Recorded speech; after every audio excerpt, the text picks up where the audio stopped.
Hey, Joan, we started the broadcast. Did you accidentally hit that? I did not. It told me to hit my microphone. Okay, interesting. Okay, what we'll do from there is it's the attendees are on so they can hear us as well.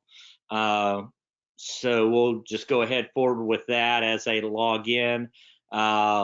Ray, are you there? I am, yes. I accidentally hit that broadcast. Okay, not a problem. What I'll end up doing is I want to send you a webcam request and make you the presenter. Okay. Yeah.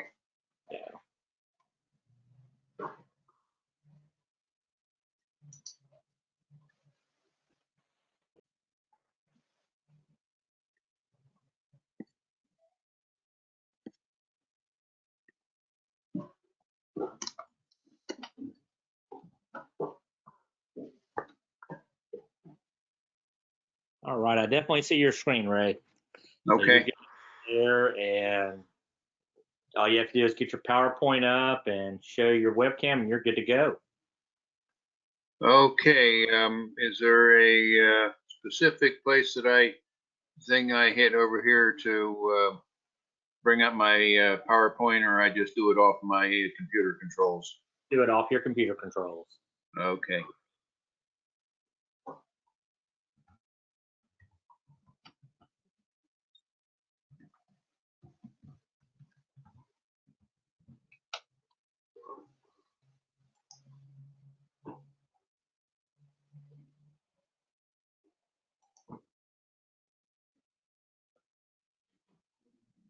Yeah, that's what's a little bit different than GoToWebinar than Zoom. Is Zoom asks what program you want to use. I didn't realize that till I was on a meeting the other day, and they asked me what program did I want to use to show, whether it's PowerPoint or Word or whatever. But on GoToMeeting, it literally shares your screen. So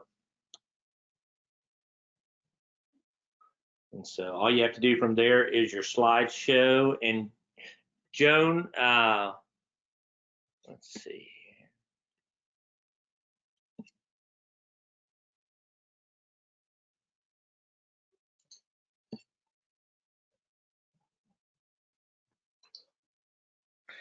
Will you be introducing Ray?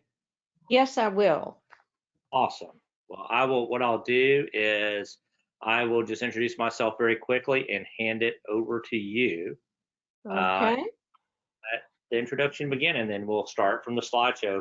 Past that, I'm gonna mute myself for a little bit. We'll start at 1 o'clock. All right. Do I have to do anything to pull up my my video? What we can do, all you have to do is share your camera. But what I can do for you here in just a second, if you want to go ahead, I can send you a request and it'll automatically show your video so you can be on with Ray. So here you go. There we are. Yeah.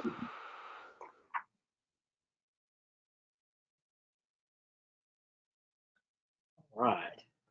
By the way, love the gray walls in the background. That's a pretty color. Oh, thank you. We just finished this room about a year ago. We're in the It's our sunroom. I don't think you'd be able to really see much, but the light coming in the windows is just great. Oh, nice. Yeah, we're in the process of redoing a lot of our house. I've got 3 more rooms left to paint, so Oh boy. Different colors and stuff, and that looks great. Yeah, I've got a lighter gray that we just put in the bathroom, but we're really enjoying it for a while anyway. Yes. It looks Is there great. some kind of bug on your shirt there, Joan? It is a butterfly. Oh, okay. No bugs. And I have a doggy necklace on for my dog rescue efforts. Well, I'm gonna mute myself, and then we're broadcasting. 8 other people can see right now, even though they can't respond. Diana, by the way, I know you can't respond back, but good to see you. Frank and Ann, good to see you on today, but we'll mute and we will start at 1 o'clock. I'll see y'all in just a minute.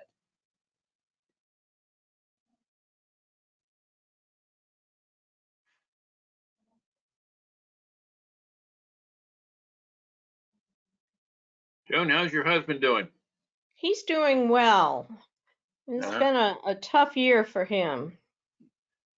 I know he's had some, the last year or two, he's had some issues there that he's had to deal with. Yeah, we've had another one since you and I have talked. He had a little mini stroke. Oh boy. Oh boy.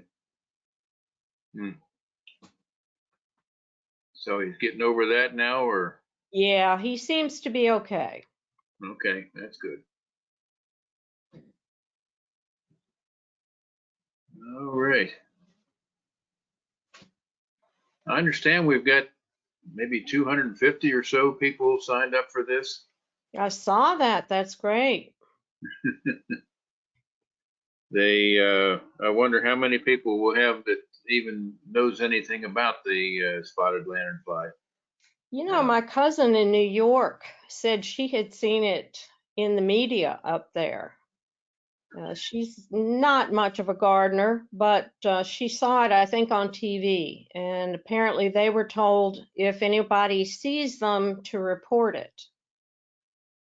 Yeah, the same message is going out to all the other states that's affected, particularly Pennsylvania and Delaware, New Jersey, even West Virginia. I was in last year I was in a golf course, at a golf course in the Eastern Panhandle of West Virginia. On the bulletin board there was a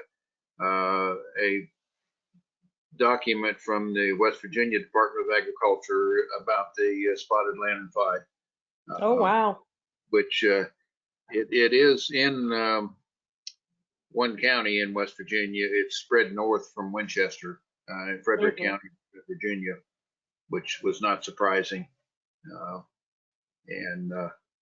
So it's from where I live, it's actually north of me in Blair County, Pennsylvania. It's east of me in Berkeley County, West Virginia, and south of me in Frederick County, Virginia. Wow. So no one to the west, but it is spreading, and there is significant winery business in Northern Virginia, and those folks have got to be terrified about this bug. Down here too, so I hope it doesn't come south soon. Wineries are a big business in Virginia these days. Yeah, that's for sure, and it's already spread east from Frederick County into Clark County, Virginia. Oh boy. So it's a big potential problem though, and so people need to be the one to look out for it, and I know I've been looking at it for 2 years now up at Marie and I are members of Longwood Gardens up in Pennsylvania. Mm-hmm. We were up there last year in the fall, and there was a handful of the bugs on the main fountain assembly there at Longwood, and I noticed one area where they were laying the eggs. And, not good. Yeah, and then we were up there this fall, and they were all over the fountain area, and so of course they're in a prime area for that bug now, and exactly. I called, tried to talk to somebody there to see what they were doing at Longwood. I never really got the right person to talk to, so I'm not sure what all they are trying to attempt to do there, but for a botanical garden, having that bug around is not a good thing. Right. Kind of like trying to talk to him about rose rosette, though. Yeah,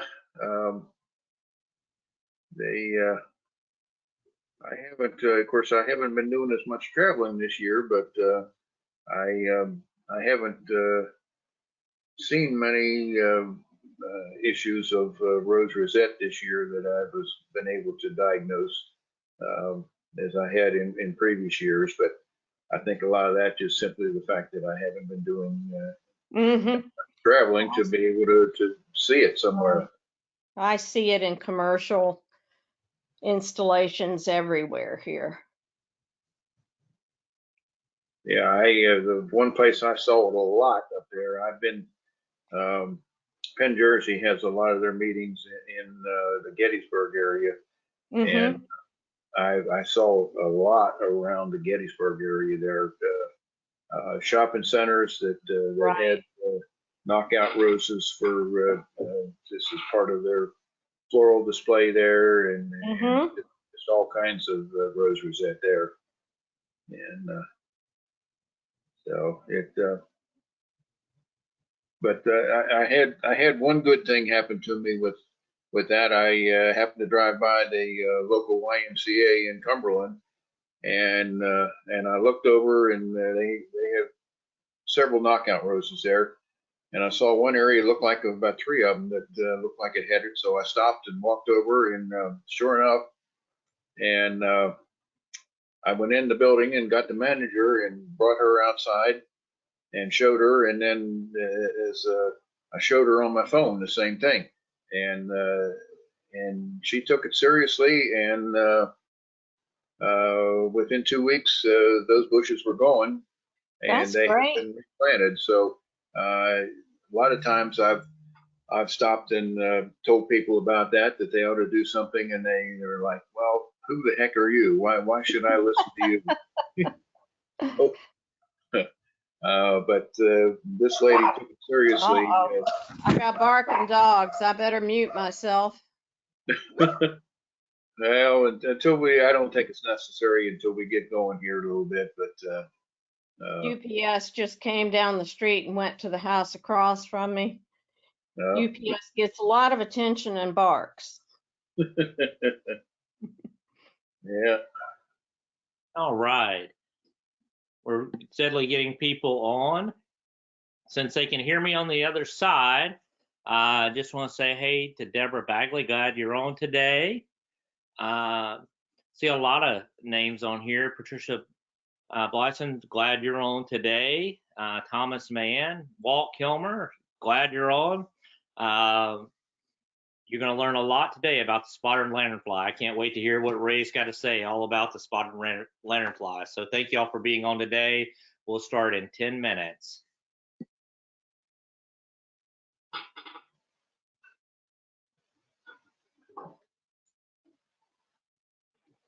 I see according to the screen, there's 32 on there already.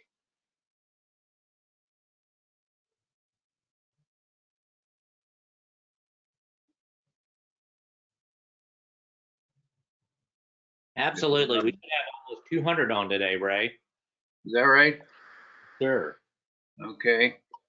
So should Well, have questions. that's good. I know some of those folks you mentioned there are not in areas where this bug is at yet, but John, can you hear me? I sure can. I'd like to promote the rest of the seminars today. So I'll put that up on my screen if you'll give me a minute, okay? Okay, we sure will. What we'll do is we're actually live broadcasting right now. And so as people come on, I can make you the presenter very quickly. Ray, I'll take it away from you, and you can go as they come on. Then I'll hand it back over. So here you go, Dave. All right. Okay, let me do this again.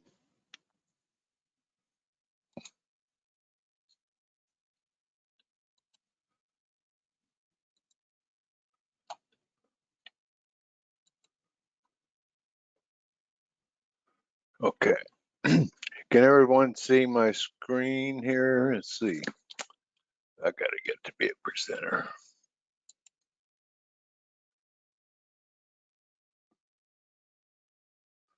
Uh,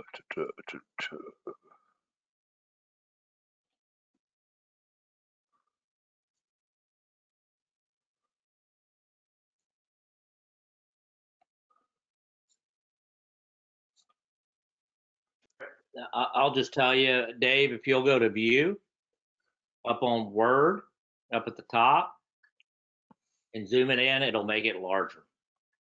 Okay. But yes, we can see your screen for sure. Oh, can you see it now? Oh yeah, we definitely see your screen. It's just what I would tell you is to go to view and make it just a little bit bigger. Okay. 125%.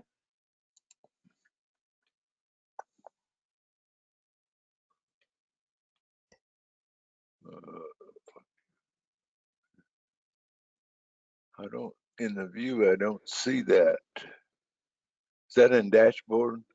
No, what you need to do is you see where you see file, home, Yeah. and design under view. It should be able to make it where you can see it larger to zoom in. Let's see.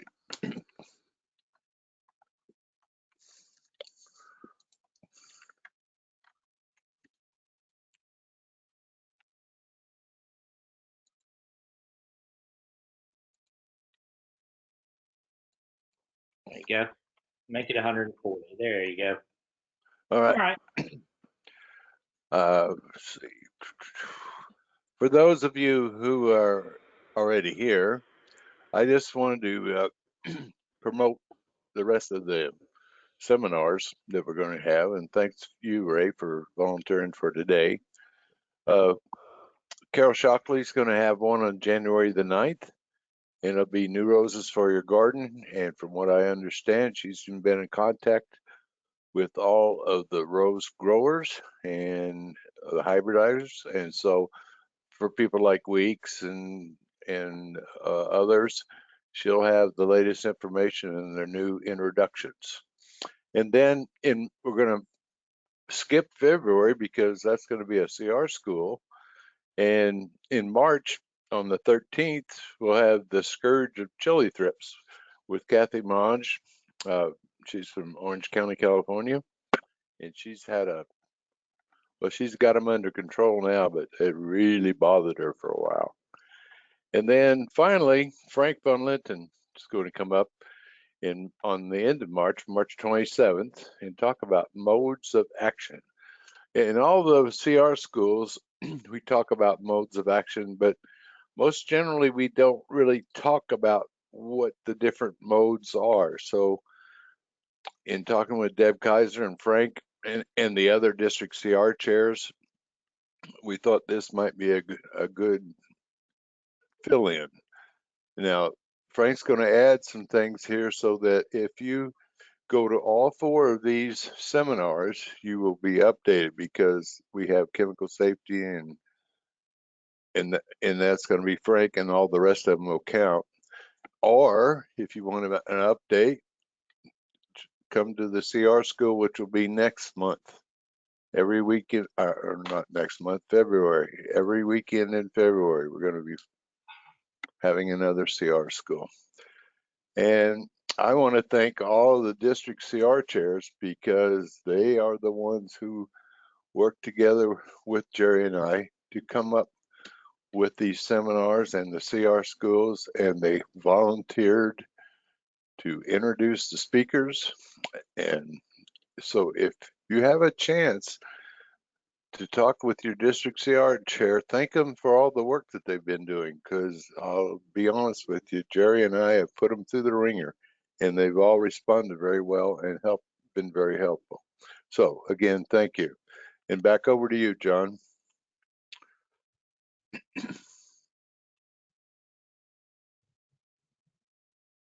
Thank you, Dave. And I just want to tell you, Dave and Jerry, thank you for helping us put all these together. I hope all of you have enjoyed these programs that we've been doing. I get so many wonderful emails back talking about these programs. So I'm so glad to see all of y'all enjoying this. And as you can see, we're putting on a lot of new programs. I couldn't have done it without Dave and Jerry and all the other Consulting Rosarians that have made this possible, along with my horticulture judges and the programs that we have done there with Bruce Monroe.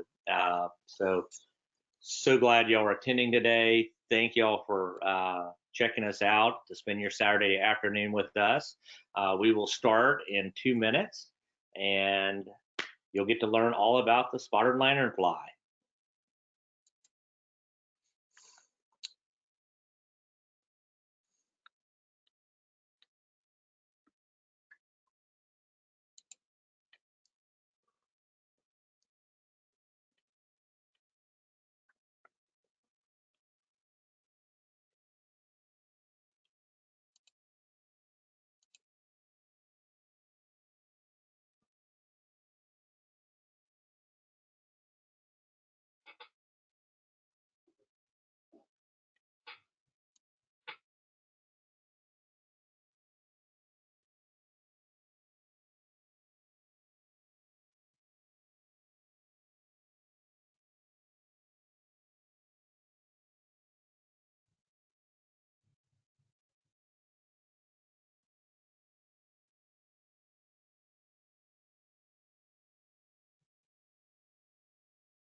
Ray, would you want to answer one of the questions? They want to know if the spotted lanternfly is in Florida yet.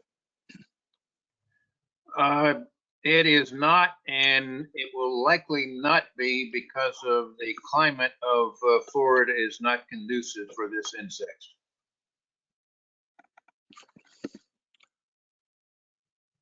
All right. It is now 1 o'clock. So we'll get started. First, Ray, I think I sent you a request to be the presenter, so send it again.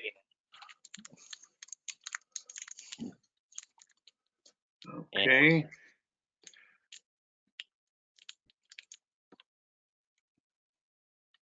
there we go. All right, thank you everybody for being here today. We're so excited you're joining us. It looks like we're well over 100 that are coming to learn about the spotted lanternfly.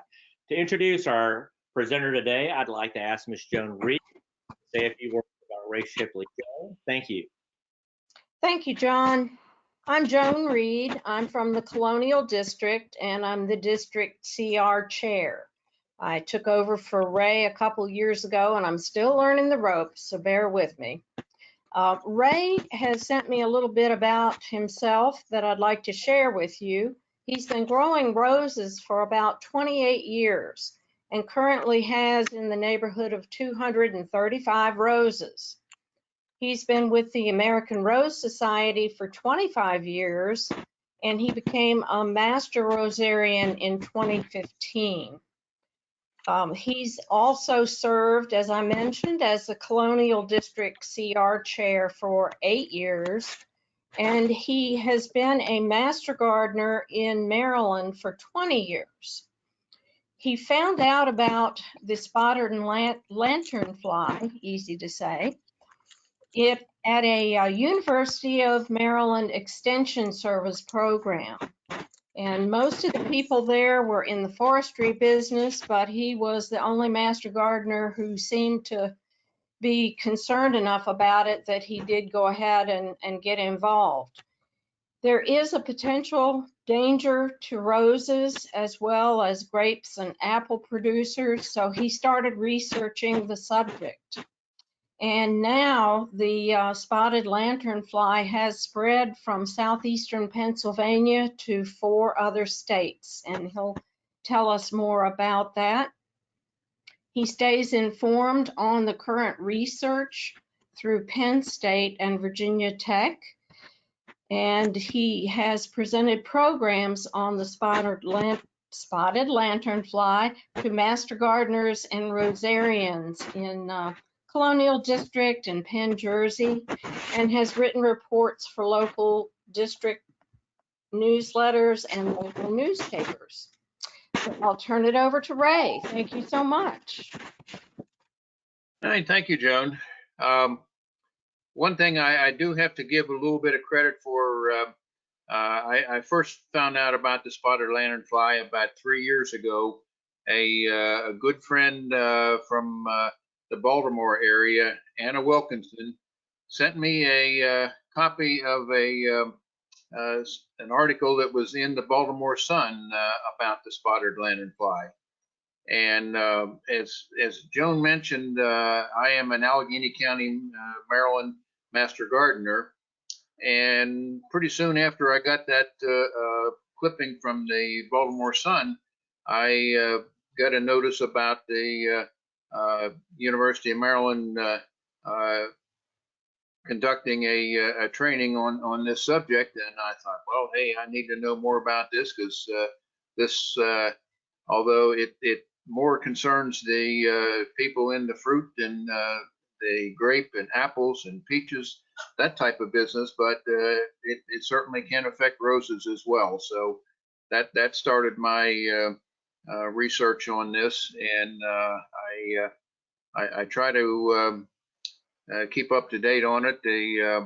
I know I got some good information from one of our Rosarians up in New York State just within the last week, and I have that included in my presentation. So we'll just start here with the picture of this bug. Now, I should caution you in that, I mean, this gives you the exact the name and the classification for the adult spotted lanternfly. You normally will not see it with like it shows in this picture. This has been posed. This is a bug that is no longer alive, and it has been posed there with all of the wings and out, and it's a lot of color to it there. But normally, what you see with this bug is the two kind of largest wings there with the black spots and a tan color. That's what you normally see when you see the bug, because those wings are folded down, and the adult can fly. It's not a great flyer, maybe 100 yards. That's about as far as it's going to go. But this is what it looks like with everything spread out. But typically, you're going to see it folded up with that those large wings covering it there. Okay, the spotted lanternfly, it survives by it has a mouth that is like a straw, and it is able to suck through tree bark and plant, and it pierces that, and then it acts like a straw where it draws out fluids from the host plant, whether it be grapevines, an apple tree, or a rose bush, and to the point where when you weaken that plant, then guess what? The next winter season, that plant may not survive. The other the thing about the bug is that it excretes a very slick substance called, they gave it the name of honeydew, which is kind of a sugary-like substance that comes out the other end of the bug, and it promotes the growth of black soot, and it attracts ants and yellow jackets, and it's just a disgusting surface. And particularly if you got it in your backyard and it's got got it all over things, it's not pleasant to be around. The adults of the spotted lanternfly it's a fairly large bug. It's about 1 inch long and about a ½ inch wide. This is an invasive insect that came from various areas in Southeast Asia, and it came into the USA as a hitchhiker on some type of imported object. And with egg masses that once it got here, then it hatched out, and now we've got it. It was first observed in Berks County, Pennsylvania in 2014. And where is it at now? Well, there's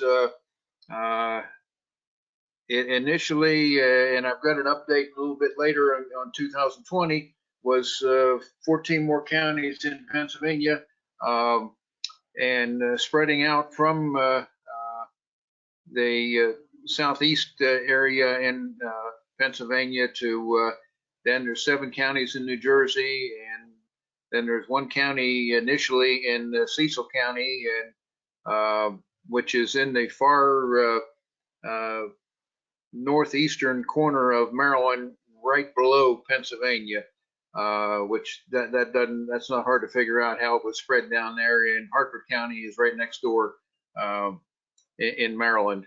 And in Delaware, it's in Newcastle, Kent counties. In addition, it traveled down to Frederick County, Virginia, on some paving stones. And it's I got to do a little investigating on that. Winchester's, I live in the mountains of far western Maryland, and I went down to Winchester, and it's in the area of what was known as the Third Battle of Winchester in the Civil War. It's now called Fort Collier area. It's a industrial park area on the north side of Winchester, kind of in between US Route 11 and I-81. And the area where it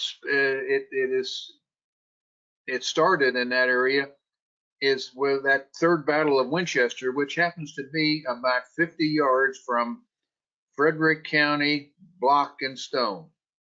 That's where it came in at. And then the bad part about it is that area is right next to an industrial park with a lot of trucks going north, south, east, west from there, where it can spread. And it has now been spotted then in Berkeley County, West Virginia, which is the next county north in West Virginia, from Frederick County, Virginia. And and this is some later reports here in 2020, mid-year. It spread to, in Pennsylvania, 2 counties in western Pennsylvania, including Allegheny County, which is the Pittsburgh area, 6 counties in central PA, 6 counties in northeast Pennsylvania, Washington County, Maryland, Clark County, Virginia, Greenwich, city of Greenwich, and Fairfield County, Connecticut, Staten Island, New York, and a single specimen that was dead was found in a retail nursery in Corvallis, Oregon. It obviously traveled out there on some piece of cargo, and but it was not living anymore, so it couldn't lay their eggs out there. But that's how the bug travels, is by hitchhiking on some piece of equipment or vehicle. The report I got this week from Ed, and I hope I don't butcher the name, Wilkonski, which is from the Post Journal in Jamestown, New York, where the New York Department of Ag and Markets reported the additional infestation in Hudson Valleys and southern tier of New York. And then they list the different cities where it's been found: Port Jarvis, Sloatsville, Orangeburg, and Ithaca. And so it is definitely starting to spread north into New York. Now, this is a 2019 map where you have in the light blue there was the kind of the original infestation area in Pennsylvania and Delaware and New Jersey. The yellowish colored is where the spotted lanternfly has been found, but there is no infestation. The difference between where it's been found and infestation is simply if the adult bug is found somewhere, and whether it's alive or not, that's just an observation that the bug has been there. An infestation is whenever that bug has laid its eggs and the next year it hatches out with the nymphs, and then you have an infestation. Most of that area in the orange there are not infestation areas. Some of them are, and we're getting to the next slide here. This is a later update in September 23rd of 2020. You'll see here in Western Pennsylvania, you've got Allegheny County and Beaver County. And there's the one county in Southwest Connecticut, and we've got Staten Island there as well, right in there, that little blue spot. And with the additional spread in Virginia and in Maryland, and with it being out here close to the border of, and guess what? This is right beyond there. We're talking Ohio. For any of you folks that are online here from Ohio, it's not far away from you. This is a map of a potential distribution of the spotted lanternfly. The areas that you see in kind of between a milky brown and a red color, those are the primary suitability areas for the spotted lanternfly to spread. The main thing that's involved with those areas is that the mean temperature in the driest quarter of the year is between 18 and 45 degrees Fahrenheit. Altitudes are less than 1,000 meters, which is 3,280 feet. And also areas of common growth of the tree of heaven. So as you can see on the map here, back up here. There we go. Most of the rest of Virginia is at risk, and look at the Ohio Valley here. That is all a potential spread area of it. And you look out here along the border between Oregon and Washington, along the Columbia River Valley, and then you go down here into New York, the Central Valley, and along the coastline from San Diego all the way up to San Francisco. These are all potential spread areas. We had the question earlier about, is it in Florida? It's likely not, because of the temperatures in the lower elevations down there. It's not likely to spread there, but there is another good portion for if you're from the Ohio Valley. Look out, it's not far from you. That again is the written out is but the most suitable distribution is with the mean temperature, the altitudes, and the areas of common growth of the tree of heaven, which we will get into that tree of heavens in much more detail.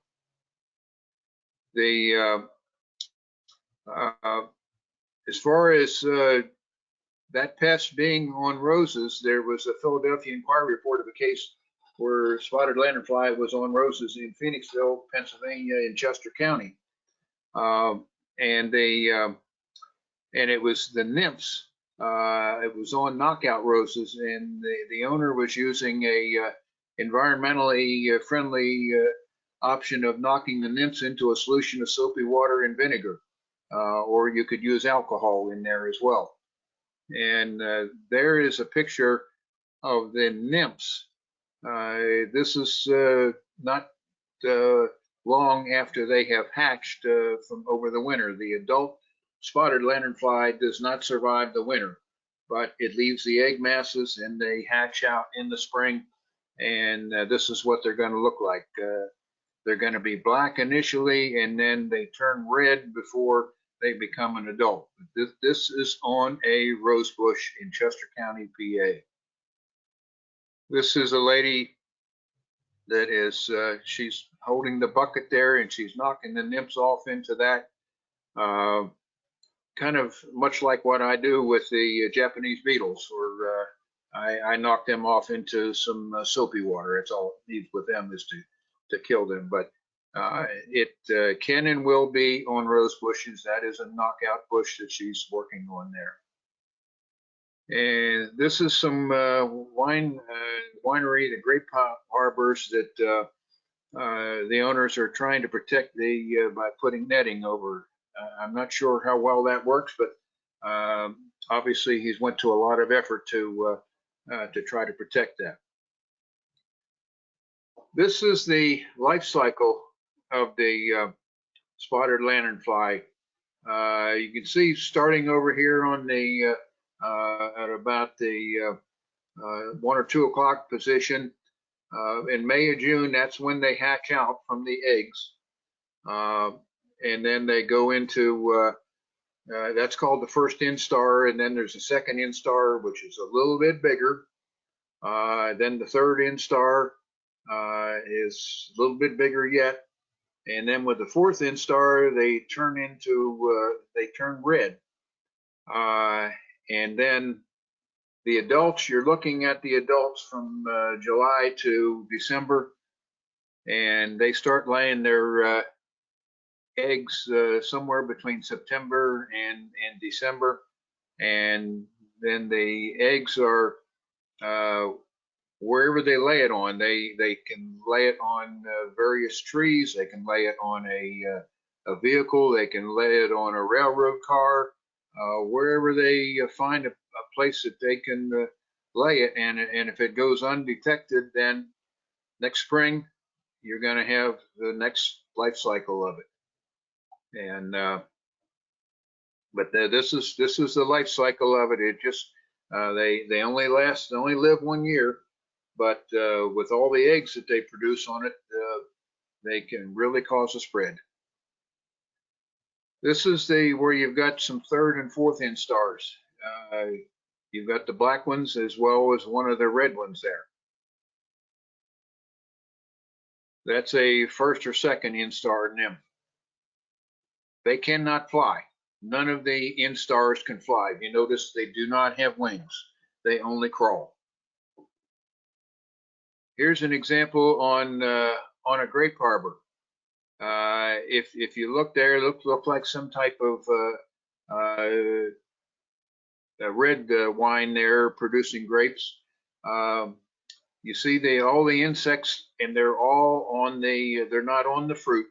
They are on the stalks, and they are sucking the juice out of those stalks.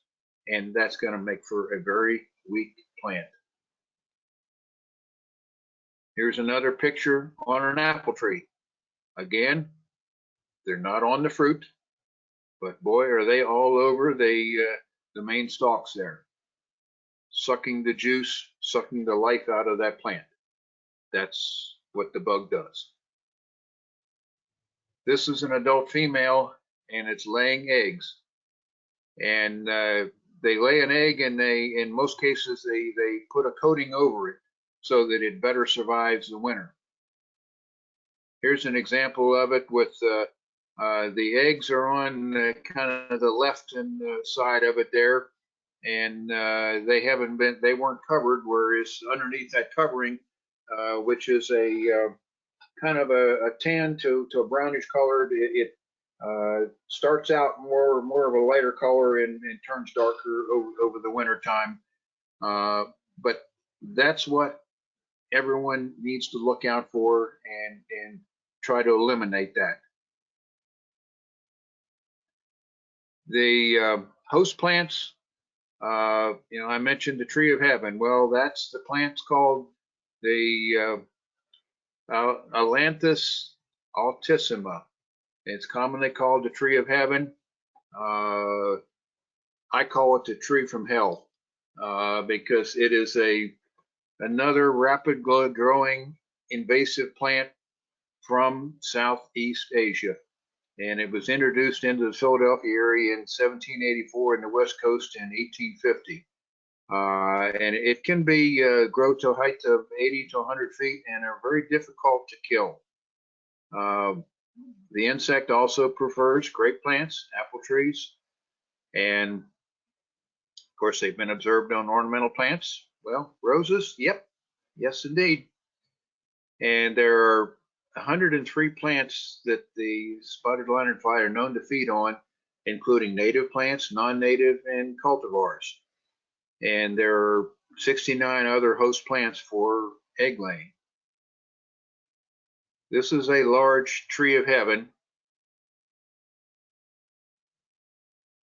This is a little bit close up. You get like the seed pods on this tree of heaven. Unfortunately, this plant is all over the area where I live in Western Maryland. And that's one of the leaf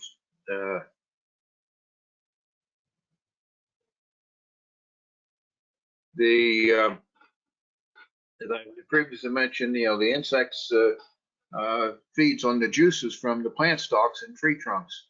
And there's been acres and acres of grape plants that have been lost in the affected area in Pennsylvania. And for Rosarians, well, I think you all know what happens to rose plants when they're weakened going into winter. And of course, as I mentioned before, they do not feed on the fruit. They feed on the stalks of the plant and suck the juices out of it. And again, as I mentioned, the nymphs do not fly. They only crawl. And only the adults have wings, but they are not a good flyer, rarely flying more than 100 yards. They are very skittish, though. If you get close to them, they'll take off and flying. I know we were up at Longwood. My wife and I are members at Longwood, and it's all over the main fountain area at Longwood Gardens. And you, if you're quick, you can squash them. Otherwise, they quickly fly away. They don't go far, but they kind of jump. And the insect spreads simply by laying its eggs on vehicle or various freight that is then moved into another area. And that's how it got into Virginia, down to Frederick, Block and Stone. And the area of Winchester and east of there is a huge grape and winery facilities there, and that would be terrible on their business there. Why is this picture concerning? Well, most people would look at that and say, well, I don't know. It's just you've got a small road with some trees and bushes alongside of a railroad. Well, the thing that's concerning to me about this picture is there are spotted lanternflies in these trees and shrubbery here along the railroad. And from looking at the railroad tracks there, I think I can spot at least 3 lanes of tracks there. And so it's probably some kind of rail yard that sometimes rail cars are just sitting there. Well, this is a perfect way for the spotted lanternfly to travel somewhere.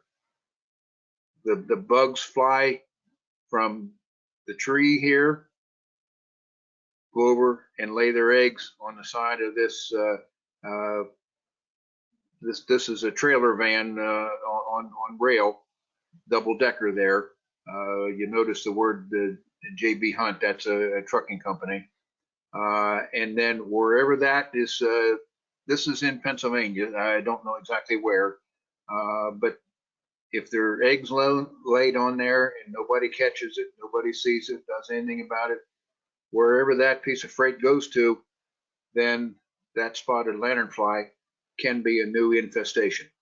So it can easily spread by hitchhiking like this. What is being done? Well, various states, including Pennsylvania and New Jersey, have established quarantine zones in the affected area, so that any businesses in that area must request a permit before they can move equipment or goods out of the quarantine zones. And by now, Pennsylvania has issued well over 1 million permits to businesses traveling in and out of the quarantine zone. New Jersey has 7 counties in the quarantine zone, and Delaware has it in Newcastle County. Virginia has established a quarantine zone for Frederick County, Virginia. Thus far, Pennsylvania has allotted $10 million for control of spotted lanternfly, and USDA has allotted $6.2 million so far on that. What is the cost of damage? Well, the main damage here is going to be to the wine and small fruit industry in the Mid-Atlantic, and there is a lot of the wine producers in the Mid-Atlantic, and a lot of fruit industry. I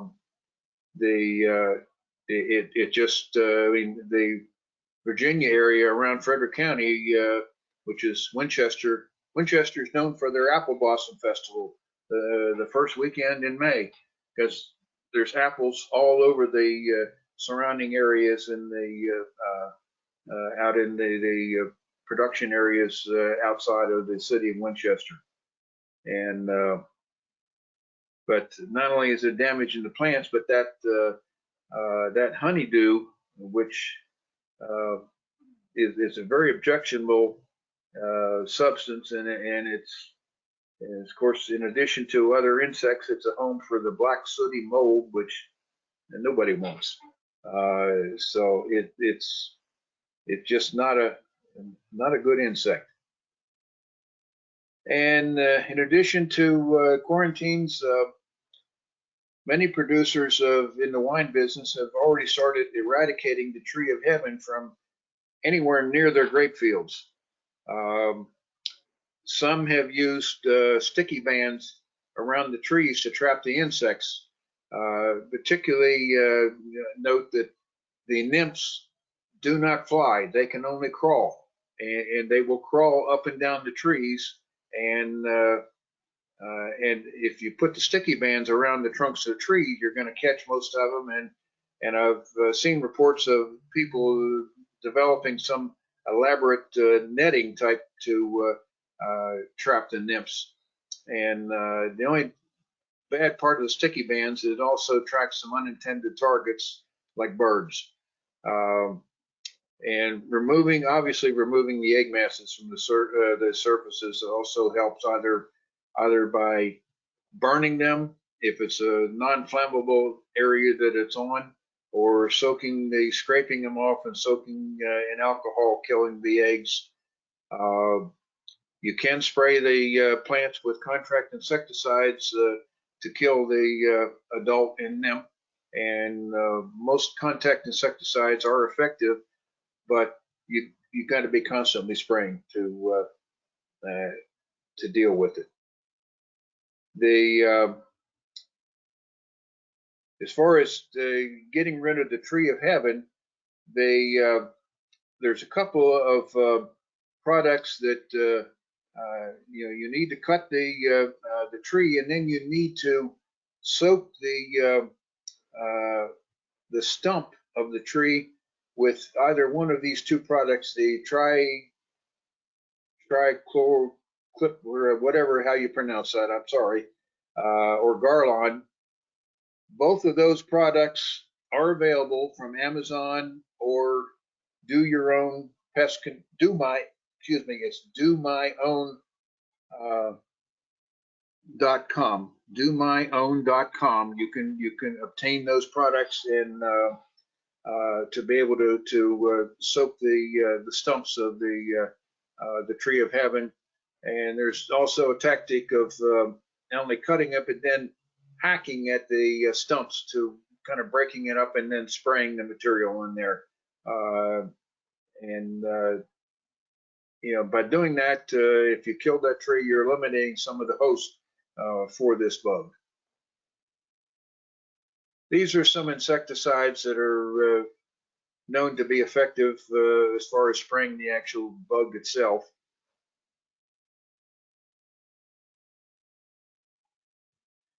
This is the sticky bands you can see that just coated with them, and with more coming from the ground there. And like I said, the nymphs do not fly; they only crawl, and that's how the sticky band works. There's a picture of someone applying the sticky band to the tree trunk. This was a quarantine on Christmas trees from traveling out of this area in southeast Pennsylvania, Chester, Lancaster, Philadelphia area, and the Berks County right in the center of that. That's where it started, and so that they could not transport the Christmas trees out of that area.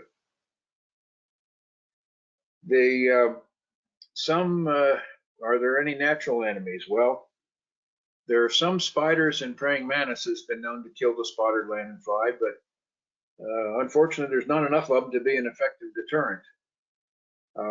One good thing so far has been that the National Academy of Science has reported the death of some of the spotted lanternflies at Angora Fruit Farm in Berks County by two funguses, Baticoa major or Bouvier. My pronunciation is bad on this, but they're scientific names of funguses, and it is supposedly the spores from the fungus that kills the bugs. And Penn State University entomology has developed a biopesticide, and it contains the one fungus as the active ingredient, and the product is called Apprehend, which is EPA approved, and that Apprehend is sold by the domyown.com, www.domyown.com, on eBay or apprehend.com to lace its applicators, and it is also marketed to kill bed bugs. These are a number of the credits from people that I have developed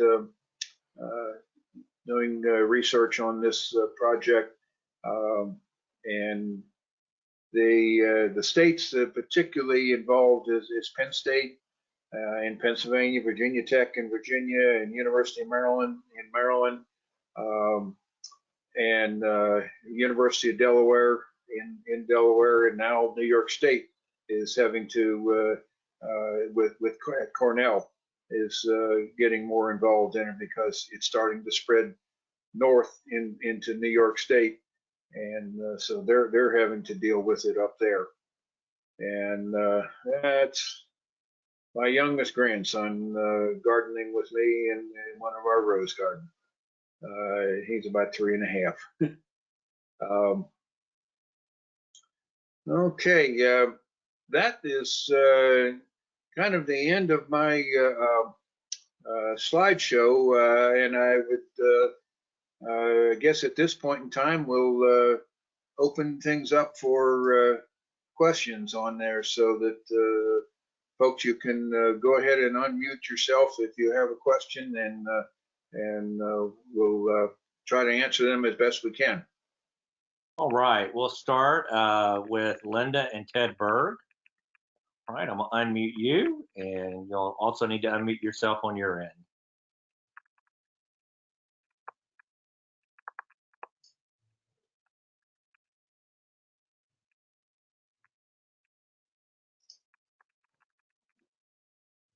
Okay.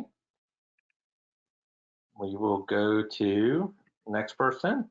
Diana, oh, here we go. Linda, I see you had it on. All right, we'll move to Diana Kilmer. Okay, unmute Diana, there you go. Go ahead, Diana. Okay, will they ever get at the altitude of 6,500 feet and the temperature of approximately 15 to 30 degrees during the winter months? That is not a good area for this bug, according from the entomologists that are studying this. You may be. It appears that you are a lot safer from this bug than most of us in the east or in the Ohio Valley and some areas of California, just because of the altitude and temperatures in Colorado. Thank you. Mm-hmm. Right. Next, we have Donald Sutterman. Donald, hold on. I just wondered if we could see a picture of the adult fly again there on your screen, if you could put that back up. That's all I wanted to take a look at it again. Thank you. Let me get it back up here. Now that's, like I said, that's not what you're typically going to see. If you see the bug, what you're going to see is those with those wings folded down. And let me go to the life cycle of it. You have another picture here that is, okay. This is, you rarely are going to see them like that if you run into them anywhere. What you're going to see is more like this picture here where they're doing the egg laying with the outer wings folded in. That's what you typically see. And of course, the nymphs, there are no wings on the nymphs. You're just going to see these. They're a much smaller bug and no wings on them. Just seeing one like that is you rarely are going to see it like that. You're going to see something that looks more like that picture with the egg laying there. So we're going to see them like on that grape that you showed us, the grape clusters. You're going to see them on the grape harbor. If they get on your roses, you're going to see them crawling along the stalks, and they're going to be sucking the juice out of your plants if you get this bug. That's what it does. It's got a mouth that's like a straw, and not only the damage that's caused with that, but the damage with the honeydew that comes out the other end of the bug. And it's just a very serious threat to, particularly to the wine and fruit producing areas of the country. Right. Mm-hmm. Okay. Next, we have Jolene Adams. Jolene, unmute you. Okay, coming from California, where we have extensive grape agriculture, and our Grape Central Valley is the breadbasket and fruit basket for most of our nation. This is a serious pest if it gets this far. California EPA doesn't let or recommend us to order pesticides from the internet. If it's not in our big box stores, we're not supposed to be able to use it unless we've got a pest applicator license. So if you could research or find out what the actual chemical in the approved insecticides is, we might be able to find something that's on the market here in California that would help us if it gets here. I'd like to hear about that. Okay, my understanding is that most contact insecticides that even what you can currently buy in big box store, it can kill the bugs, but the only problem is you're going to be constantly spraying on it, and it's the more effective control, if possible, is to identifying the egg masses and getting rid of the egg masses than to try to get rid of the bugs themselves on it. Thank you, Ray. Mm-hmm. Thank you. All right. Next, we have Joe Levine. Let me unmute. Joe, go ahead.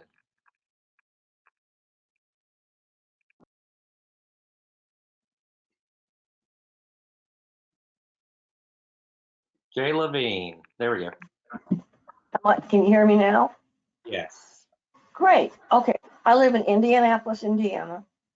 It's normal for us to get 5 and 10 below zero. And sometimes it gets even more interesting, like down to 20 below zero. Do the sub-zero temperatures kill off the critters? Well, let me get to the here we go. It's the mean temperature that you're concerned with, and you see this with this map of the United States, the kind of the milky reddish brownish color through most of the state of Indiana, which indicates to most of the state of Indiana is a potential landing place for the spotted lanternfly.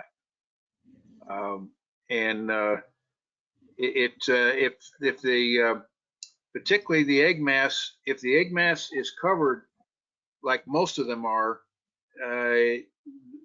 that below temperatures for a short period of time in the wintertime is not going to kill the egg mass. I mean that it is insulated with that substance that the insect puts over the actual egg itself, and come April and May, those nymphs are coming out, and they're going to keep growing and become adults and starting the life cycle all over again. And so that the more control you can do by controlling those egg masses, the better on it. But in Indiana, as opposed to Colorado, I don't think Colorado is a good target for this bug. Indiana certainly is. Okay, well, I was just hoping if we go below 10 or 20 below for a week that it would kill off the critters. Well, the adults are killed. The adults don't make it to winter, but that's not going to kill the eggs, though. Can't blame me for trying. Thank you. Okay.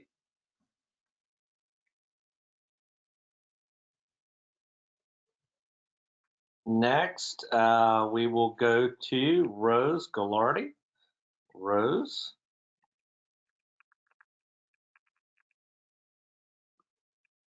I really don't have a question, but I hope that with being in California, and like Jolene said, we really have no recourse if we really get them here. Is there any way other than just looking out for the egg masses to get rid of the actual critters? That is one of the best ways of controlling it. I mean, I worry about particularly one county in Pennsylvania is a known tourist destination aside from the COVID thing going on now, and that's Lancaster County, Pennsylvania. A lot of people go there for vacations in Lancaster County. And if they're there in the fall in Lancaster County, this bug can lay an egg mass on your campers, your vehicle, and if you don't spot it and do something about it, you can be carrying it to wherever home is. So the more it's publicized and known about it there, that people can take action against, particularly getting rid of the egg mass. I think that's a better target than the spraying is for trying to kill the actual living insect, and is to get rid of those egg masses and control the spread of it in that manner. And it's going to take an awful lot of cooperation from the businesses in the country to be inspecting any of their vehicles or equipment that is being transferred from a known quarantine area into somewhere else in the country.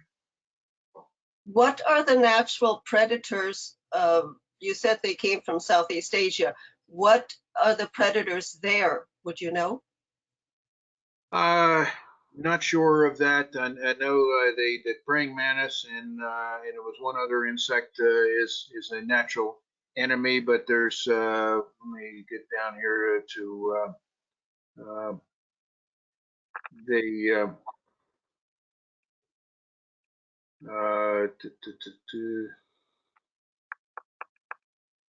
okay.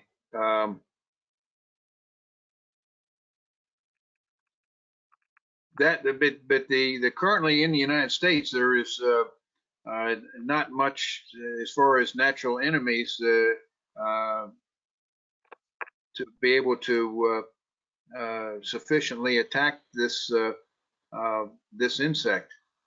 I'm trying to find out where it was. I know it's praying mantis and one other insect, but there's not enough of them to do the job.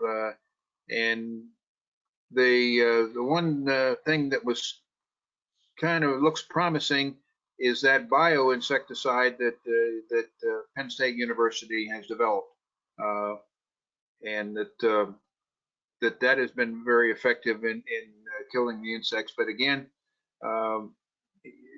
you need to do something about the egg masses, because the adults are going to die every year. Yeah.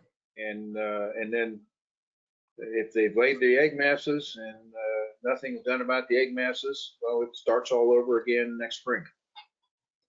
Thank you, Ray. Okay. Presentation. All right. Next, I got Gail Trimble. Gail. Unmuted. Hi. How large is the last instar, the red one? Is it about the size of a ladybug, or is it half the size maybe? It is it's 2-3 times bigger than a ladybug. Bigger than a ladybug? Yes. Wow. Okay. Well, that's an excellent presentation. The adult is like 3/4 inches by 1/2 inch, so it's not a small bug. And the fourth instar where they turn red, the main body is there. The only thing that needs to grow out from there is the wings on it, because it doesn't have just going back here to the life cycle. You see there. You see the difference between the size of them there, if you can see my screen there, and with the life cycle. Basically, the major difference on it is the adult is a little bit bigger in the body, but the major difference is the wings from the fourth instar where they turn red there. So there's no way they can be mistaken for a ladybug because they're substantially bigger? No, I don't think they're considerably bigger than a ladybug. Okay, thank you. It's been excellent presentation. Okay, next. we will go with Dorte woman. I'll make sure I say your name right, but I will unmute you. Hi, this is Dorte Schmita.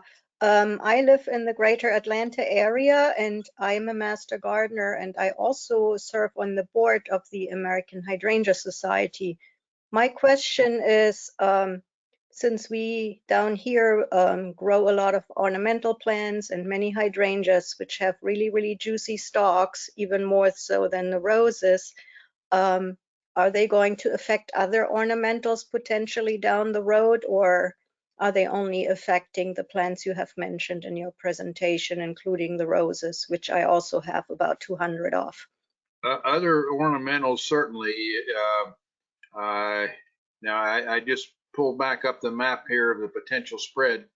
And if you kind of notice where Atlanta is, it's in that kind of a greenish area, which is a low suitability for potential spread of it. So you may be lucky to the point that that they don't thrive well in your area there, as opposed to the areas that are in that reddish type color in the for the potential spread of it.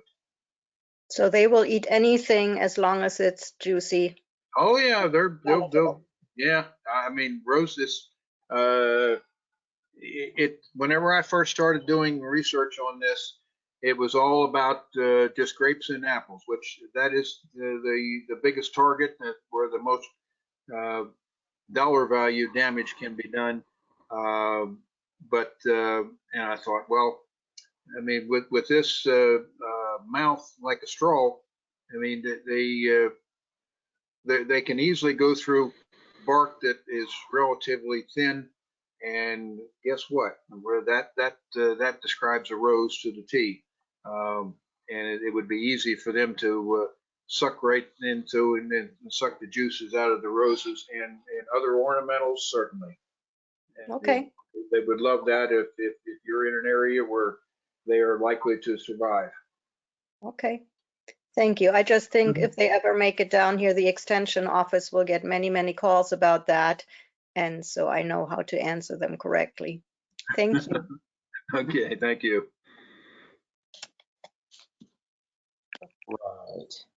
Right. Next, we have Wayne Hawthorne. Unmute you, Wayne.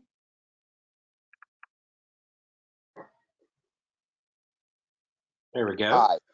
Yes, I live in Kentucky, and I was just wondering, I noticed on your map that Kentucky is just under your red area.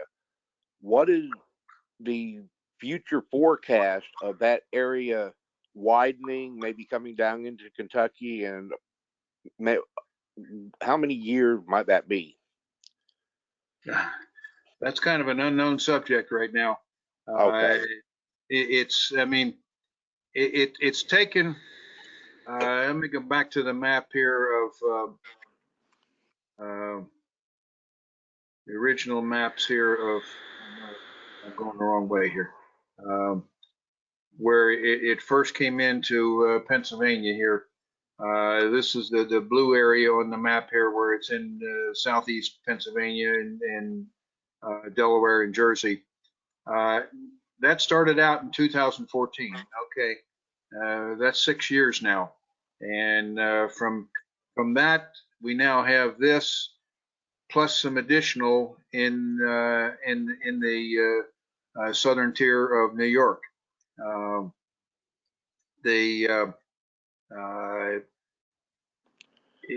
fast is it going to spray? I guess a lot of it depends on how fast businesses and the states take measure to combat it.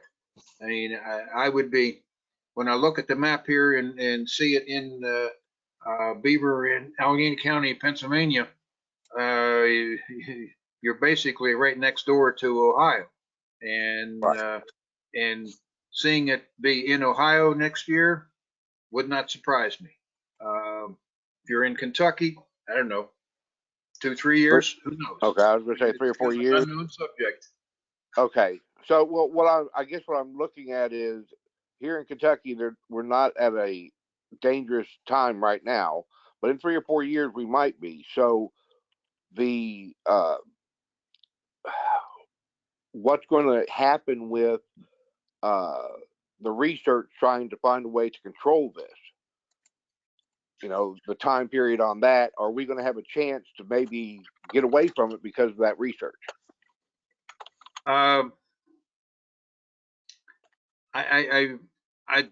The one thing that I worry about right now is that what the COVID is costing this country, what money is left over to do research on an insect. Right. I don't know. Right. If you see what my point there. I understand your point completely, and I agree with you on that. So I guess it's just wait a few years, and hopefully we'll find out that things recede instead of grow. Yeah. But thank you very much for the presentation. It was a wonderful presentation, and taking time to talk to me. I appreciate it. Thank you very much, sir. Okay. Thank you. John and everyone, this is Dave Mahoney. Debbie Denoto has posted some stuff, with a link, and I posted it in the chat to everyone. It's for people who in California may be interested in research on the spotted lanternfly. Thank you.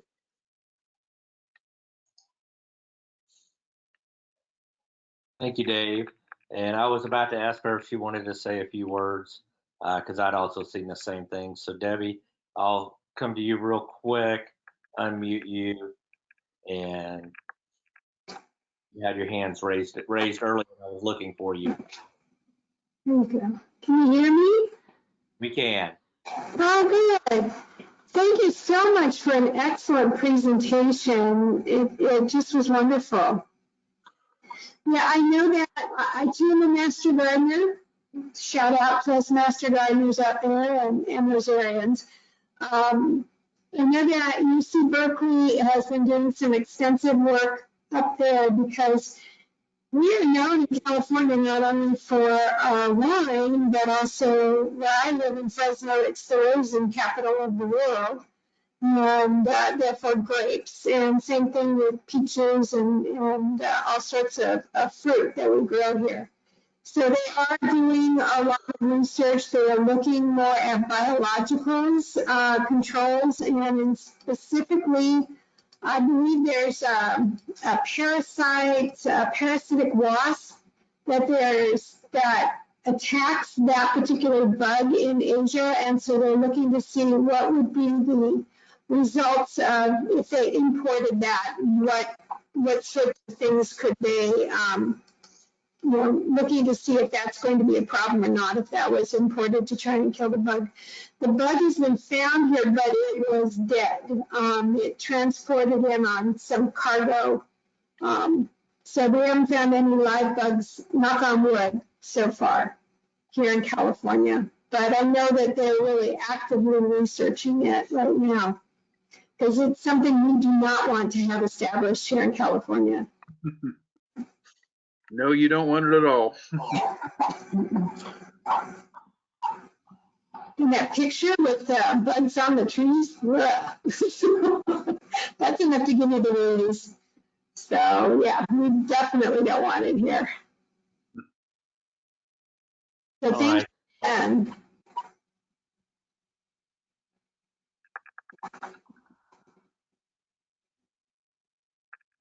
Go ahead, Debbie. I'm sorry. No, I'm done. I just want to thank you all. This was wonderful. Thank you. Next, we will go to Jack Saffel. Jack. Can you hear me? Yes, sir. Okay. Hi, Ray. Thank you. Looks, Ray, like we're going to have to attack this insect during the egg mass. Are those egg masses hard? Are they like a gummy substance? They're not gummy. They're relatively hard, and it's whenever Let's see if I can get back up here to the picture of Looked like gum. It looked like gum on a sidewalk. It's kind of like that. You're typically going to see what's on the right side of my picture here with the covering over the eggs. And I mean, they're not that hard to take some kind of a scraper and scrape it off. I remember when I went to the presentation given by University of Maryland, one of the tree guys in the back room said, well, heck, unless it's something flammable, I'll burn it off. And they, oh, okay, that'll work too. Ray, what came to my mind, I used to work for a town and we used to have bubble gum on sidewalks all the time. We used to use gum out degreaser. And I was wondering if that would break down the that shell and expose the eggs. And possibly the oil part of the degreaser would break it down. I don't know the answer to that question. The only thing that I was information I have is to try to just to scrape it off into a container and with alcohol in it to kill the eggs in it. Yeah. Also, how about horticultural oil? Have you guys used that? I don't know. That has not come up in any presentations or any I was information. thinking about smothering. My brain went to smothering everything. So it looked like the nymphs might be soft-bodied, are they? They probably are in the first instar, and they get a harder body as they go. Okay, so we will use horticultural oil to smother aphids here in Northern California, which does a pretty good job. Yeah, you would have to time that to the Exactly. to the right time on the right there, yeah. The life cycle of it. You know, you would probably they're going to hatch anywhere from and of course depends on the weather where you're located, but I would say probably anywhere from April to June. Okay. And but right now most people are just trying to capture them because they want to climb up into the trees, and by trapping them and then destroying them, there you keep them from spreading. You eliminate as many of the live ones you can. There's less to lay the eggs, and if you do a good job of the bad part is if you've got a 100-foot tree and they're laying eggs up in the tree, it's going to be hard to see and to find those. I just want to put my 2 cents in. I think if we could smother them, we got a handle on it. So that might be part of a plan, yeah. Well, thank you, Ray. Okay, thank you.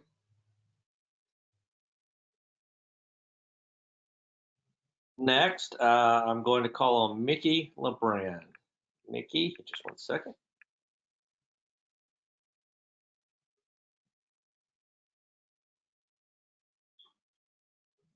Mickey, you need to unmute yourself.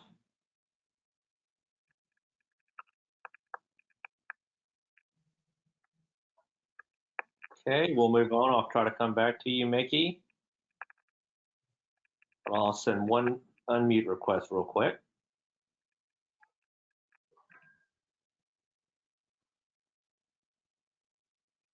Okay, let's move on. Let's go to Lisa Walton. Go ahead, Lisa.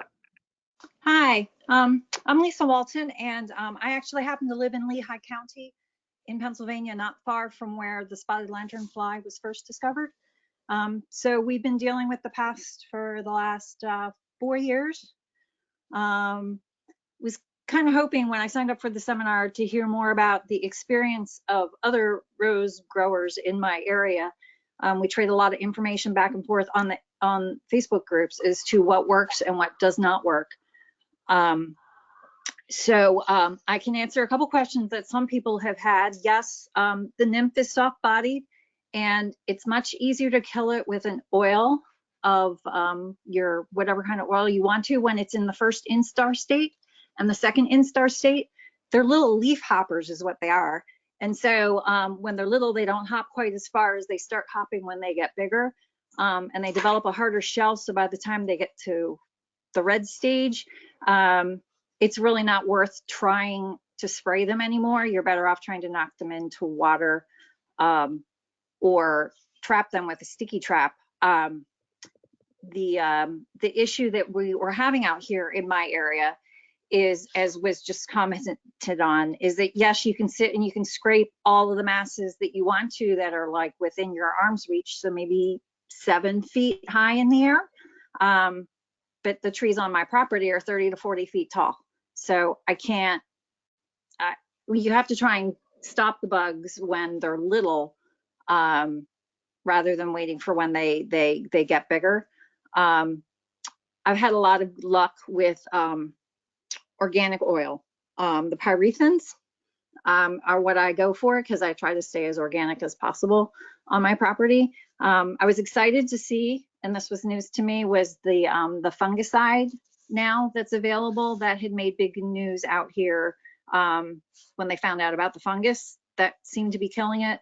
But I wasn't aware that they are manufacturing a fungicide for it. So that was worthwhile. But I would love to see the Rose Society have some sort of a section somewhere where we could share information for those of us that are currently being affected by this pest. I noticed that it doesn't like all my roses. It only likes some of my roses. So to share that information on which roses they seem to like or not like, and then what's working for people in controlling them. I guess the other comment I would make in terms of roses is that once they're beyond the red instar stage, and really even the third instar stages, they don't seem to bother my roses so much. And certainly I don't see the full adult fly on my roses whatsoever. That's all on the trees. And they're really disgusting when they start swarming your trees. Those pictures, ugh, horrible. But anyway, thank you very much for the presentation. I really enjoyed it. Yeah, I would make one comment on that. For the last 2 springs, I've attended the Penn Jersey spring meeting, and I actually only met one person, I think, in either time that had the bugs in their roses. So you give me more information that I got from the Penn Jersey meetings. Yeah, so part of that probably has to do with the spread of the roses. Again, maybe there wasn't anyone there from the Berks County Society. I'm part of the Lehigh Valley Rose Society, and we just reactivated or reformed this year. And that certainly has been, like, again, a big topic of ours. We do see the spotted lanternflies in our local rose gardens. But to be honest with you, I don't think that they're, I mean, we know that they're damaging the roses, but are they actually killing the roses? No. And we've other crops that are grown in the area that get, like the grapes and the apples and the peaches and the plums, you know, that certainly get all the press about these grapes. And that's really the big concern, are those crops and not our backyard rose bushes. Well, those are the big dollar value, the grapes and the fruit process. You know, that's a lot more business with that than a bunch of rose bushes. But it's of course, you know, if we all know that that sometimes you lose roses over the winter time. And one of the reasons why you lose them is because the plant is weak. And and this bug can contribute to weakening the health of the roses going into wintertime. So is it going to do as much damage as it does to the grape harbors? Probably not, but it can do some damage. Okay, thank you. Sure thing. All right. Next, I'm going to call on Bruce Monroe.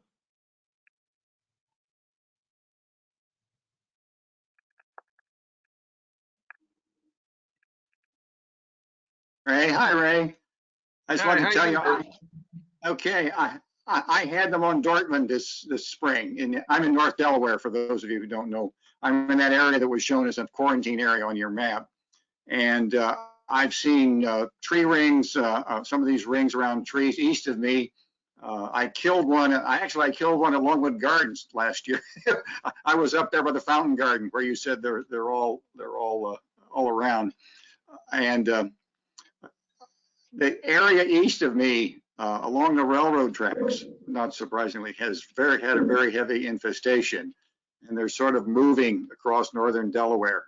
So just east of me, I saw tree rings this summer, and so I expect I'm going to be hit pretty hard very shortly.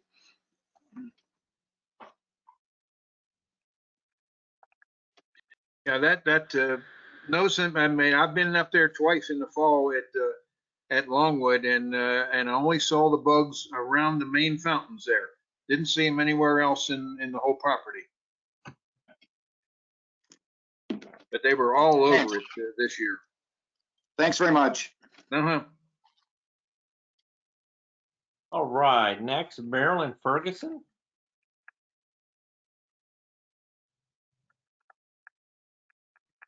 Okay, can you hear me? Loud and clear. All right. Are all county extension offices in all the states being informed so the master gardeners can also be trained to find them and to help train the public? Well, I can only speak for the state of Maryland, and I'm a master gardener in the state of Maryland. There is information being sent out electronically by regular reports from the University of Maryland Institute. It's kind of up to the coordinators in each county as to whether they take that as a serious matter and bring it to the concern of the master gardeners in their county. And of course, I've made it a concern in my home county, but I wonder if some of the other areas it is a big concern, and I'm sure that whether it's Penn State or the Virginia Tech, they're all putting out information through the Master Gardeners Network. But like I said, a lot of it boils down to how seriously the local coordinators in each county deal with it. Okay, thank you for your information. Okay. All right, next we will go to Tony Simonti. Tony, hold on. Hello, hi, Ray. Thanks very much for a great presentation. Just on the subject of Master Gardeners, I am a Master Gardener up here in Connecticut. I'm in Fairfield County, as a matter of fact, and we really could. We've been advised with some blast emails about the spotted lanternfly, but we have not had a thorough presentation as the one you just gave. So, you know, I'd love to have you present to our Connecticut Master Gardeners, or maybe you could recommend others who would do that I would relay up to our coordinator. I would be glad to if you want me to do that sometime. Okay, great. I may try to coordinate that.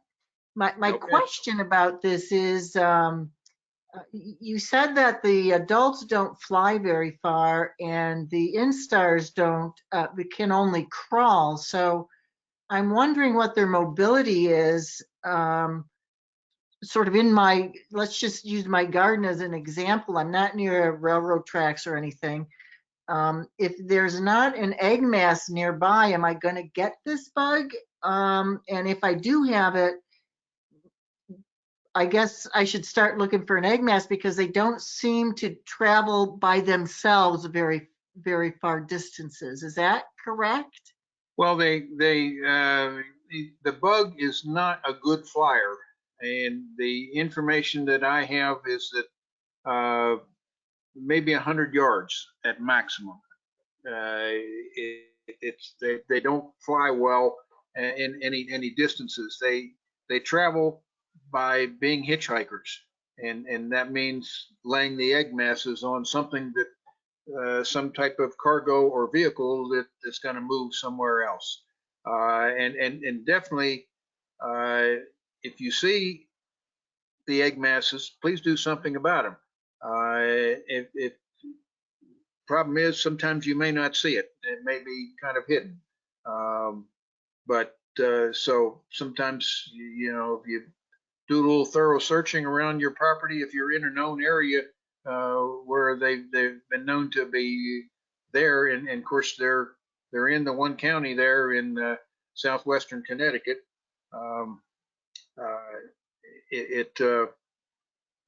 But you know, it's if you can stop it at with the egg masses, that and of course there's got to be a lot of cooperation from businesses to try to interdict this as well, and not allowing various pieces of freight to be moved somewhere else with egg masses on it. Yeah, I'm going to be very nervous about bringing anything into my garden from even the nursery or wherever. My other question has to do with the insecticide, and I don't use systemics in my garden, but you know, I do talk to a lot of people who grow roses who do use systemics, and you didn't mention systemic, but you know, if this insect is a sucking insect and it's sucking the juices of the plant, wouldn't that systemic affect it somehow, or not really? I would think that that's possible. I've not seen any research specifically on that, but I would think that would be a possibility if you've got one of these bugs that are sucking on your plant and you're using systemic insecticides, possibly that can. I just don't know for sure. I don't have any anything that where study's been done on that. Okay, thank you. And I would love to follow up with you about doing this for the Connecticut Master Gardeners, since we are now on the map down in southern Connecticut here. Thank you. Well, you can get my email information from ARS, and be glad to work with you on that. Very good. Thank you. Okay. Next, I'd like to call on Patricia Bilson. Meet you, Patricia. Hi, Ray. It's Pat Bilson in Philadelphia. Oh, hi, Pat. I've been battling lanternfly for 3 years now. The chemical that we use for rose midge will stop them. It is a systemic, but you have to be careful if you're using it near a creek, which my tree of heaven, which is 75 feet tall, is near.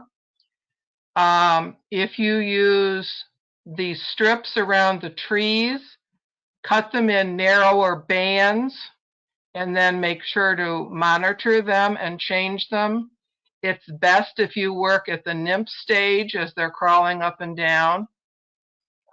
If they get to the adult stage, you can use 1 part water, 3 parts white vinegar, and 1 part laundry detergent to make a emulsion, so to speak, and spray them.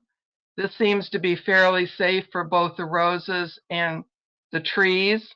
The problem is, as the lady from Lehigh Valley says, when the egg masses are 60 feet in the air, you can't scrape them. So you have to kind of fight them on the ground first. I check my roses every day. As she says, they seem to prefer some other than others. And if you have any wild grape in your woods, they'll eat those too. So I guess we just have to be vigilant. The commercial tree people say that they can inject stuff, but it's thousands of dollars per tree. And what do you do for the guys down the street that have 6 or 7 tree of heaven? So that's what we're doing here. That's what I'm doing. Okay, that's some good information. Thank you. Right, next, I'm gonna call on Lenora Bodeker. Lenora.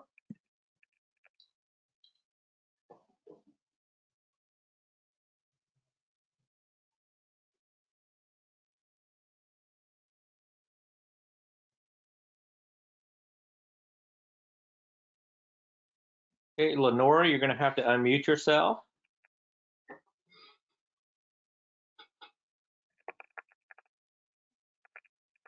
Sorry. Oh, no problem. There you are. I just wanted to thank the ARS for putting on these seminars, and I'd especially like to thank Ray for this presentation. And I have an observation. If you look at the distribution map, the possible distribution map, the prime areas for it kind of match the prime agricultural areas in the US. So this is kind of scary. That's all. Yeah. Yeah, I see your point on that.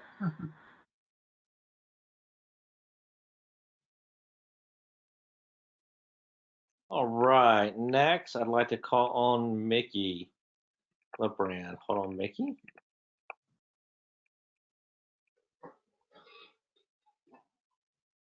You'll have to unmute yourself.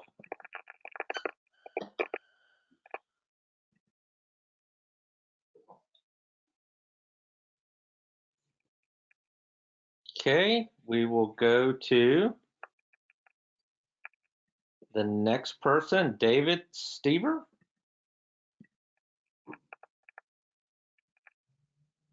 Go ahead, David. Let me unmute myself here. We had you. There you go. Okay. Hi, Ray. Thank you very much. One thing I think that's going to be in our favor in our area in upstate New York is the fact that orchards and vineyards are, quite important. And luckily, Cornell has often been on the forefront of trying to get a lot of information out. So as long as agricultural crops are affected, I think we'll get something. But I haven't seen a lanternfly. I've been seeing pictures of them from all of our friends in Penn, Jersey, and on various Facebook things, and some videos where they look horrendous, like attacking Allentown like a Hitchcock movie or something. But what am I supposed to look for as far as those egg masses? I just haven't, the pictures there. Should I be more concerned when somebody finally spots some in our county, or are the things we should be looking for right now to try to prevent it from even getting here? Well, these egg masses, I mean, if you would inspect, they're harder to spot on a tree because they tend to blend in a little bit. But if they're on vehicles and whatever, they're going to show up a lot more. For on a tree, you got to look a little bit harder to find this unusual looking deposit on there. It's just like somebody took a bunch of concrete-like substance and splattered on the tree, and because it gives you that appearance with the covering that the bug puts over most of the egg masses itself. But they're sometimes a little hard to find on trees. I personally have never found them on a tree. The only place I've seen egg masses was up at Longwood Gardens on the side of the building where their main fountain is. And of course, just being a customer there, I am a member, but I called the head gardener, whatever you want to call the position there, and never got the right person to talk to. And whoever I talked to was, well, okay, never gave me any good feeling about that they were really going to deal with it right away. So I don't know exactly what they're doing there to control it, but I saw the egg masses there on the side of a concrete building. Thank you. Mm-hmm.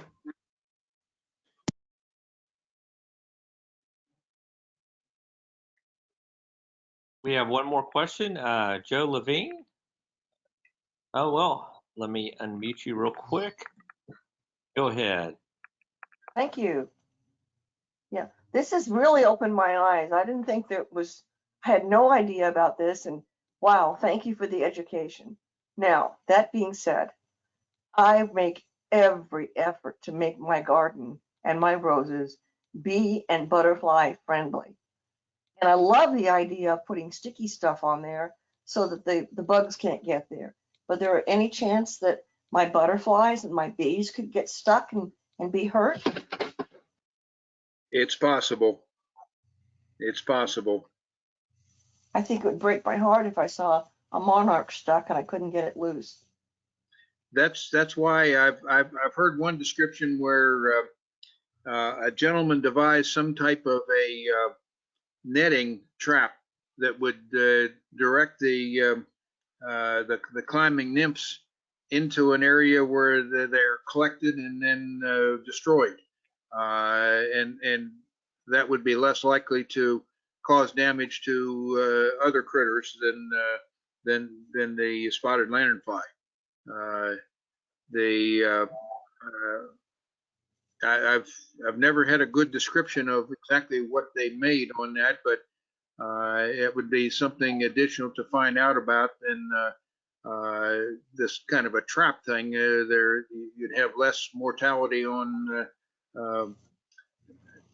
other critters there, and so that'll be something for me to look at, see if I can find more information on that.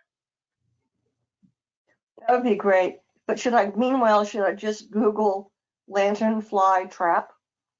You can try that. There's a lot of information to be had on the internet, and a lot of it revolves around what Penn State, Cornell, University of Maryland, and Virginia Tech are doing. So you'll see a lot of information from them. Thank you very much. Okay. All right. Next, Baldo. Go ahead, Baldo. Can you hear me, Ray? Yes, I can. Thank you very much for your excellent presentation.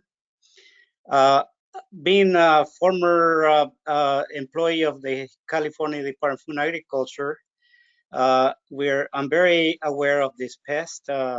The California Department of Food and Agriculture has made sure that they distribute the information on the lanternfly, and also for the information for Rose and Gail and Jolene and everybody. We have quarantine stations throughout the state of California, especially on the along the borders, that checks for material coming in from other states. So we have intercepted the eggs of many types of insects. So we're quite aware of the lanternfly coming into the state because of the potential destruction that this thing poses to the state of California. There's a lot of natural enemies out there that are native to the U.S. That kind of work on the nymphs of this insect. A lot of the predatory insects, such as the lady beetles, lacewings, all of these things will work on the nymphs, especially if they're small. And they're much more efficient than the praying mantises that you mentioned. Spiders are a big contributor to their demise. However, also being a former worker in biological control of insects and weeds, we have collaborators all over the world that are looking into this, into research for biological agents for this pest. And but the problem is that it takes many years to get the necessary permits to import this natural enemies into North America. And of course, Mexico has to agree with it, and Canada has to agree with any importations that are made from other countries. So, you know, it's just nothing that you can do right now. It's going to take several years in order to see any potential natural enemies that could be imported from the native range of this pest. So anyway, just want to add that to what was said already. And I thank you very much for your excellent presentation. And from the lady from Pennsylvania that gave information on the roses, I've been inquiring about this pest on roses, and Bolar from New Jersey was the only one that sent me some pictures. Whenever I go to Connecticut and Massachusetts and the East Coast, I always look for the lanternfly, and never found it. So I'm glad that I saw your presentation, Ray. Thank you very much. Okay, well, if you stop in Kennett Square, Pennsylvania, at Longwood, in the early fall, you'll find it there. Well, I was hoping to go to the East Coast this year, but again, COVID kind of didn't permit me. Yeah, I understand. Yeah. So we'll see you over there maybe next year. Okay. All right, that looks like the last of our questions, Ray. So I want to thank everybody. Hold on, we got one more from Jay Schultz. Let me unmute you. Go ahead.